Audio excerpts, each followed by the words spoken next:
At its most fundamental level, the narrative is what happens as you play the game over a longer period. It is basically the totality of the experience, something that happens when all the elements are taken together: gameplay, dialogue, notes, settings, graphics, etc.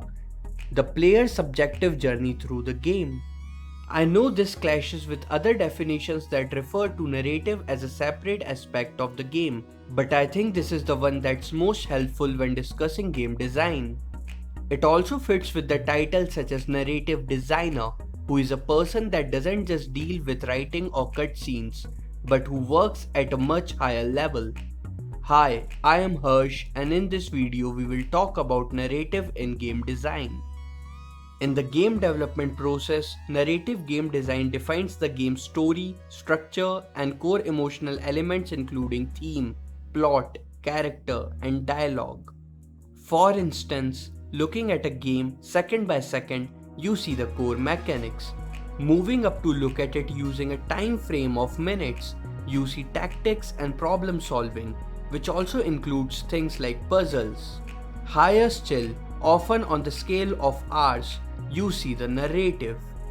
Almost all game design is focused on the two lower levels, mechanics and tactics, and narrative mostly comes out as a sort of byproduct.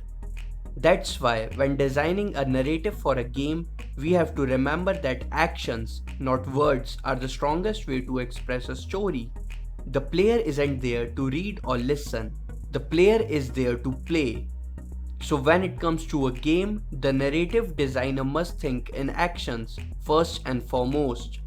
Take Half-Life for an example. In that game, the story unfolds in front of the player.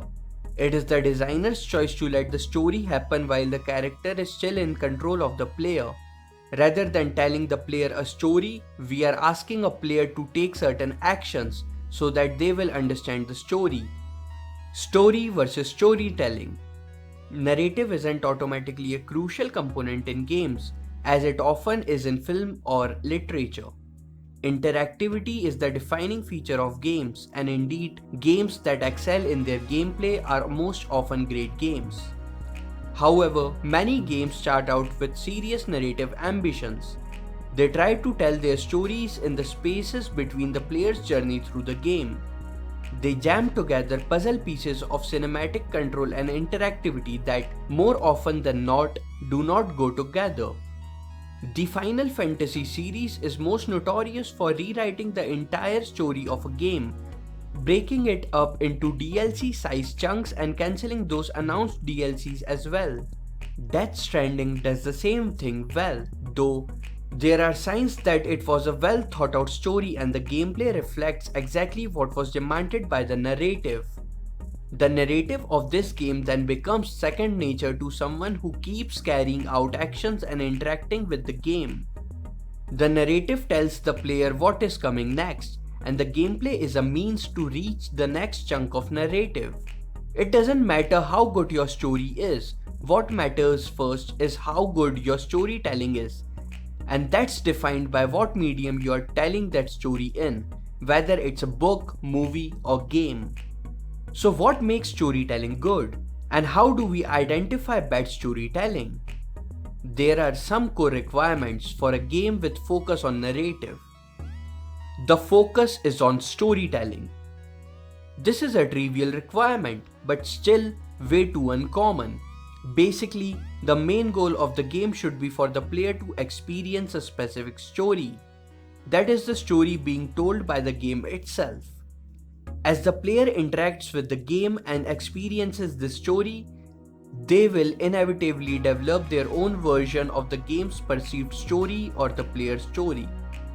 This is the collection of the player's memories in the game.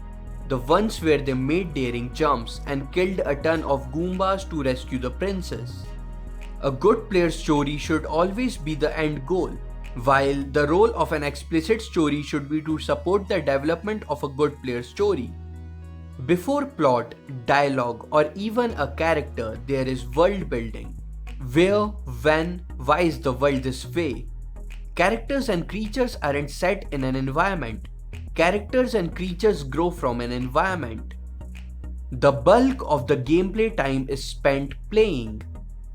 Many games use interactive and immersive storytelling, so players should play, not read notes, watch cutscenes, etc. These things are by no means forbidden, but they should not make up the bulk of the experience. Imagine you are playing an intense game where you are fighting for your life. You are in a really difficult segment. The whole time you are on your toes and watching your every step, making sure you don't make any mistakes. The stress and tension you are filled with is real. It's genuine, tangible pressure, not just because your character is in a thematically tense situation with scarce bullets and zombies shambling, but because you yourself are being challenged, trying to master the gameplay and pull victory out of a tricky situation. This part right here is good storytelling. The emotions the player is feeling matches up with the thematic situation at hand. There's no repetition. Repetition leads to us noticing patterns, and noticing patterns in a game system is not far away from wanting to optimize them. And once you start thinking of the game in terms of choices that give me the best systematic outcome, it takes a lot of focus away from the game's narrative aspects.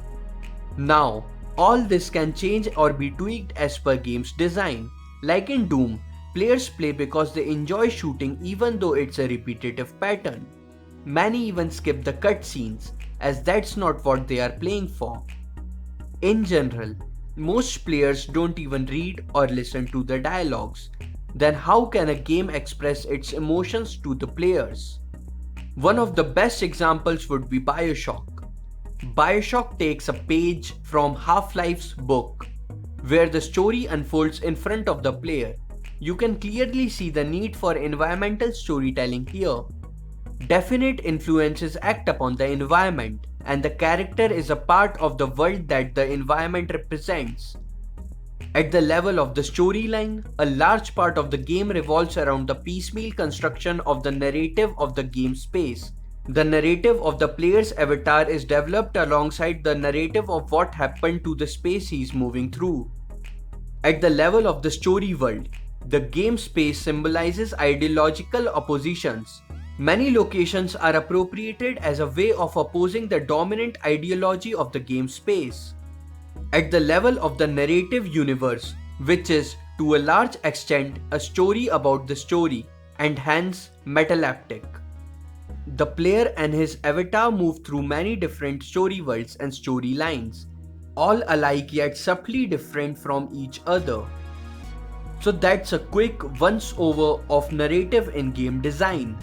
No, we still haven't drilled down into the nitty-gritty of character design, dialogue trees, story glyphs, flavor text, or the myriad of other narrative elements that a narrative designer wrangles during the course of a game's development. We have only covered the basics of what it means to have great narrative in games. There is yet a lot we need to uncover on the subject, so we need to be open-minded about different storytelling formats.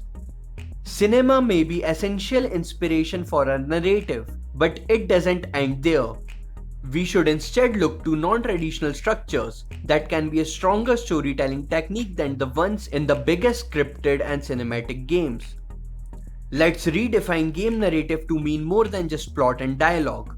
What we really care about is the story that happens in the player's mind. With that said, if you enjoyed the video, please do like and subscribe. All links are provided in description. That's it for now, and thank you for watching.